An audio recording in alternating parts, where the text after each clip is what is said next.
Une grosse grève de train à Noël, c'est la rumeur qui circule ces derniers jours, mais alors, qu'en est-il et surtout comment expliquer qu'il y ait autant de grèves dans les transports? Salut, c'est Hugo, j'espère que vous allez bien, on est parti ensemble pour une nouvelle plongée dans l'actualité en une dizaine de minutes. Et au passage, oui, je tourne en voix off aujourd'hui sans la caméra parce que je suis à Verdun aujourd'hui pour une interview, je vous en dis pas plus pour le moment, petit teasing, dites-moi dans les commentaires peut-être vos pronostics, qui sait que je peux aller interviewer à Verdun en ce moment, je suis curieux de voir vos retours dans les commentaires. En tout cas, ce que je peux vous dire, c'est que l'interview arrive très bientôt sur notre chaîne YouTube principale. Alors début octobre, le président de la SNCF se félicitait d'un record de billets de train vendus pour Noël en France, et ce après un été qui était déjà record. Or 2 mois plus tard, et alors que les vacances scolaires approchent à très grands pas, une préoccupation grandit.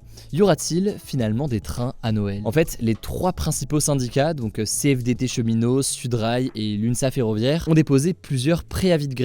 Il y a un préavis de grève du jeudi 15 au 19 décembre, une autre grève qui est prévue ensuite du 23 au 26 décembre, et enfin une dernière grève qui serait prévue du 30 décembre au 2 janvier. Bref, ça couvre, pour dire les choses, un peu toute la période des fêtes de fin d'année. Alors déjà, pourquoi ces grèves? Bon, il faut comprendre qu'au sein de la SNCF, il y a plusieurs métiers avec certaines revendications spécifiques, mais il y a quand même des grandes tendances qui se dégagent. Première raison, les syndicats réclament des augmentations de salaire. En fait, en ce moment, c'est les négociations annuelles pour déterminer les salaires de l'an prochain, et donc forcément c'est une période de négociation où la grève peut jouer un rôle. Les employés réclament des augmentations pour 2 raisons. Déjà, première raison, c'est en raison de l'inflation, donc la hausse générale des prix en France qui s'élève à un peu plus de 6% aujourd'hui sur un an, et donc les employés demandent à avoir des augmentations de salaire qui prennent ça en compte. Ensuite, deuxième raison, la SNCF a réalisé en fait des bénéfices au premier semestre de cette année, et les bénéfices s'élèvent à quasiment 1 milliard d'euros. Du coup, les syndicats estiment que les salariés doivent pouvoir profiter de cet argent dégagé et en toucher, disons, une partie. Premier sujet donc, les salaires. Deuxième sujet, c'est la question des conditions de travail. En fait, dans certains secteurs et certains métiers, les salariés estiment qu'ils ne sont pas assez nombreux pour faire leur travail correctement. Et enfin, troisième préoccupation, et sur cette dernière, là par contre, la SNCF n'y est pour pas grand chose, c'est la question de la réforme des retraites. Le gouvernement a en effet remis sur la table ces dernières semaines la question de cette réforme des retraites, et les syndicats du train s'opposent à cette réforme pour 2 raisons majeures. Déjà, première raison, parce qu'elle prévoit de retarder l'âge légal de départ à la retraite à 64 ou 65 ans contre 62 ans aujourd'hui. Et puis aussi parce que dans sa version telle qu'elle était discutée, en tout cas déjà en 2019, cette réforme prévoyait de mettre fin à ce que l'on appelle les régimes spéciaux. En gros, les régimes spéciaux, c'est des régimes de retraite qui sont avantageux pour certaines professions, et notamment pour les salariés de la SNCF. Donc forcément pour eux, une suppression des régimes spéciaux, ce serait un désavantage important. Alors du coup, face à cette situation et ces menaces de grève, comment réagissent le gouvernement et la SNCF? Le ministre des Transports, Clément Beaune, s'est dit ce mardi sur France 2 assez confiant sur le fait qu'il n'y aurait pas de fortes perturbations. Il explique travailler d'arrache-pied pour minimiser au maximum ces grèves. De son côté, la SNCF a décidé de ne pas communiquer pour l'instant tant que les négociations sont encore en cours. Et finalement, c'est peut-être ce qu'il faut comprendre et ce qu'il faut retenir de cette actu aujourd'hui. En fait, ces appels à la grève, c'est surtout un moyen de pression important dans le cadre de ces négociations. En gros, les syndicats savent très bien que Noël, c'est une période qui est très importante financièrement pour la SNCF, que la SNCF donc ne peut pas se permettre de faire une croix sur ses recettes en annulant et en remboursant les billets de train, et donc c'est un moyen de pression important pour les salariés. Et d'ailleurs, là on parle de la SNCF, mais de la même façon, c'est aussi un moyen de pression important pour faire face au gouvernement. En effet, s'il y a des grèves importantes à Noël, le gouvernement pourra être critiqué de façon importante par la population pour ne pas avoir géré correctement cette crise. Et donc là aussi, c'est un moyen important de pression de la part des syndicats pour peser sur cette question de la réforme des retraites. D'ailleurs, il faut savoir que des grèves comme ça en fin d'année, c'est pas la première fois que ça arrive, et la situation finit assez souvent par se terminer par un accord salarial, avec donc la SNCF qui va accorder des choses aux grévistes et aux salariés en échange d'un arrêt des grèves. L'an dernier, par exemple, une grève avait déjà perturbé le vendredi des vacances de Noël sur l'axe TGV Paris-Marseille, et cette grève avait été levée au dernier moment pour le samedi et le dimanche grâce à une décision de la SNCF d'accorder une prime exceptionnelle pour les conducteurs et pour les contrôleurs. Bref, vous l'avez compris, certes il y a des appels à la grève, mais tout ça peut évoluer dans les prochains jours. Ces grèves ne seront pas forcément maintenues selon l'état des discussions et des négociations dans les prochains jours. Enfin, pour être complet, il faut quand même noter que des grèves menacent aussi les avions sur sur la période des vacances. 2 syndicats du personnel d'Air France ont déposé un préavis de grève et d'autres grèves aussi menacent certaines compagnies comme Corsair, Air Antilles ou encore EasyJet. Bref, je vous tiens au courant évidemment des négociations et des grèves. On le fera dans ce format des actus du jour, mais aussi directement, vous le savez, sur notre compte Instagram.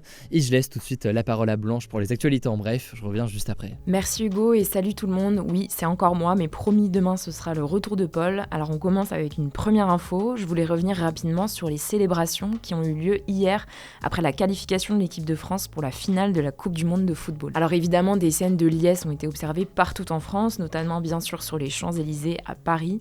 Et à ce propos, 40 personnes proches de l'ultra-droite qui se dirigeaient donc vers les Champs-Élysées ont été arrêtées avec des armes selon la police. Il y a aussi eu une mauvaise nouvelle malheureusement dans le cadre de ces célébrations. Un adolescent de 14 ans est décédé à Montpellier après avoir été percuté par une voiture qui célébrait la victoire de la France. Le chauffard est toujours recherché. En tout cas, rendez-vous ce dimanche à 16h pour la finale contre l'Argentine. N'hésitez pas à vous abonner à notre compte Instagram hugodécrypte.sport pour suivre ça en direct.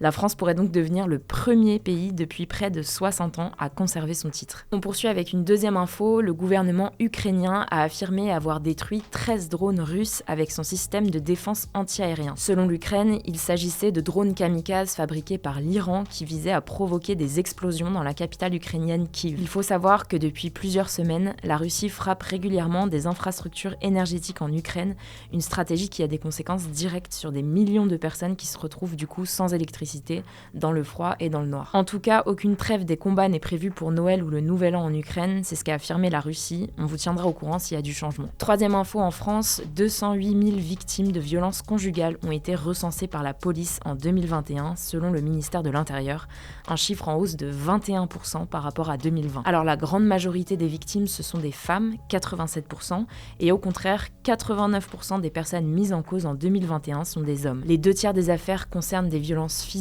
et le dernier tiers des violences psychologiques ou verbales. Alors une fois qu'on a dit ça, il faut quand même préciser que c'est un chiffre qui reste très largement en dessous de la réalité, puisque toujours selon le ministère de l'Intérieur, les victimes de violences conjugales signalent encore rarement les faits qu'elles ont subis. Pour vous donner un ordre d'idée, moins d'1 victime de violence sur 4 a porté plainte en 2021, d'après l'enquête du service statistique ministériel de la sécurité intérieure. Quatrième info, toujours en rapport avec la justice, le youtubeur Norman a été convoqué par la police ce jeudi matin en vue d'une confrontation avec une des femmes qui a porté plainte contre lui. Pour vous redonner le contexte, une enquête a été ouverte en janvier 2022 par la justice à la suite de la plainte d'une jeune québécoise, Maggie Desmarais, qui accuse Norman de l'avoir manipulée pour obtenir des images d'elle nue alors qu'elle avait 16 ans et lui 31. A noter aussi qu'en plus des 6 femmes qui ont porté plainte contre lui, dont 5 pour viol, une 7e femme s'est manifestée auprès des services de police ces derniers jours.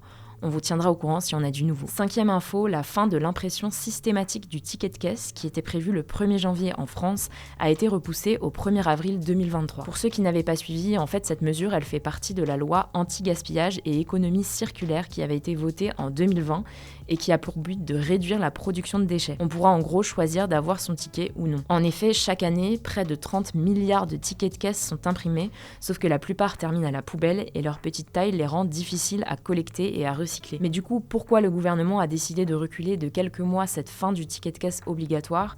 Eh bien en fait, selon les distributeurs et les associations de consommateurs, dans un contexte de hausse générale des prix, le ticket de caisse reste pour beaucoup de Français un moyen de vérifier les prix justement. 6e actu, ça concerne l'espace. Je voulais vous parler de SWOT, un nouveau satellite qui a été mis en orbite ce jeudi et qui devrait nous apporter des données inédites sur la Terre. Plus précisément, il doit permettre de mieux cartographier et mesurer les niveaux des eaux de surface de la Terre, grâce notamment à ces 2 grandes antennes qui pourront effectuer des relevés d'une résolution 10 fois plus grande que les satellites actuels. À terme, toutes les données récoltées permettront notamment d'aider pour les questions d'aménagement du territoire ou la gestion des catastrophes naturelles. Bref, SWOT devrait rester dans l'espace pendant au moins 3 ans. C'est une belle avancée scientifique que je voulais vous partager. On termine avec une dernière actu. L'ancien président américain Donald Trump a annoncé qu'il allait publier prochainement dans un livre des lettres qu'il a reçues de célébrités, dont Michael Jackson et Elton John. Il a notamment évoqué, je cite, une très belle lettre de la princesse Diana Madonna, décédé en 1997, qui le remerciait pour un service qu'il lui aurait rendu. Alors on ne sait pas encore si ce livre contiendra les lettres envoyées par Donald Trump au dirigeant de la Corée du Nord, Kim Jong-un,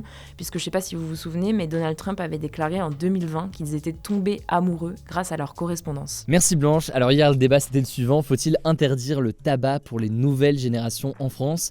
Vous le voyez, vous êtes une immense majorité, ou en tout cas une très grande majorité, à être favorable à cette mesure qui a été mise en place en Nouvelle-Zélande. Je vous renvoie aux actus du jour qu'on a posté hier pour en savoir plus. Pas de débat aujourd'hui, du coup ce sera tout pour cette nouvelle plongée dans l'actualité.